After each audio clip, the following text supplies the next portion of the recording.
কি নাম ভাইয়া আপনার? মামুনা রশিদ মামুন। কেমন আছেন আপনি? আছি আলহামদুলিল্লাহ, ভালো আছি। যাক, আপনি যে আপনার এই মানে একটা দুর্বলতাকে আপনি শক্তিতে রূপান্তর করেছেন, এটা সত্যিই প্রশংসার দাবিদার।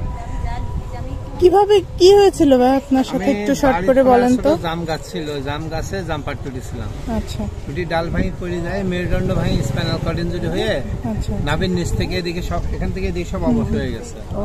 কত বছর আগে? 5.5 বছর। আমি পড়েছিলাম আপনার 19 সালের 12 জুন। 19 সালের 12 জুন সকাল 10টার দিকে আমার এই দুর্ঘটনাটা ঘটে। তারপর থেকেই ধরেন এই অবস্থাতে আছি। চিকিৎসাধীন ছিলাম 5.5 মাস। চিকিৎসা হয়ে আসার পর থেকেই মনে করেন যে এভাবে আর কি। আচ্ছা, তাহলে আপনি এই যে এরকম একটা সুন্দর আইডিয়া আপনার মাথায় কিভাবে আসলো যে অনেকেই তো এরকম অসহায়ের মতো বসে থাকে বা অন্যের উপর নির্ভরশীল হয়ে পড়ে, আপনি তো সেটা হননি। আপনি বরং নিজেকে নিজের চলার শক্তিকে আপনি সঞ্চয় করেছেন এবং এভাবে চলছেন আপনি।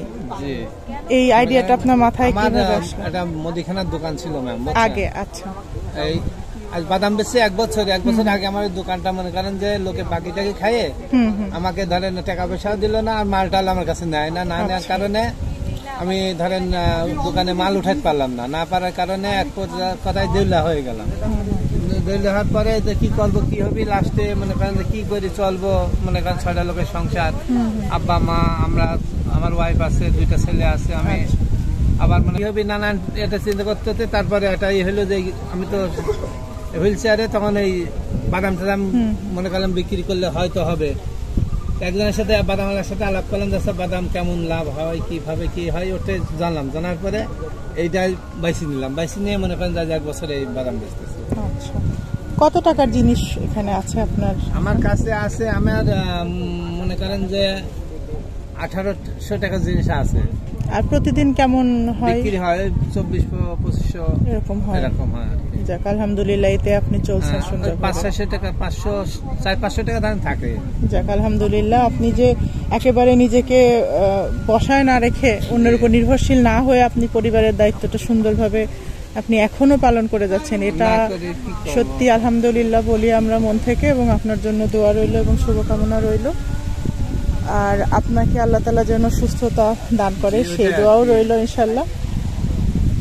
এভাবেই প্রত্যেকটা মানুষ আমরা অল্পতেই হতাশ হয়ে যাই, অনেক সময় ভেঙে পড়ি যে আমার কি হচ্ছে, কি হলো, কি হবে ভবিষ্যতে। কিন্তু আমরা কখনো কি ভেবে দেখেছি যে একটা মানুষ যখন অসহায়ত্বের একেবারে শেষ পর্যায়ে পৌঁছে যায়, তখন যদি সে তার জীবনটাকে ওখানেই চাইলে থামিয়ে দিতে পারে। কিন্তু এরকম মামুনুর রশিদ মামুন ভাইয়ের মতন যারা সাহসী রয়েছেন, সৎ রয়েছেন, তারা তাদের এই দুর্বলতাকে শক্তি বানিয়ে এগিয়ে চলে, তারা থেমে থাকে না।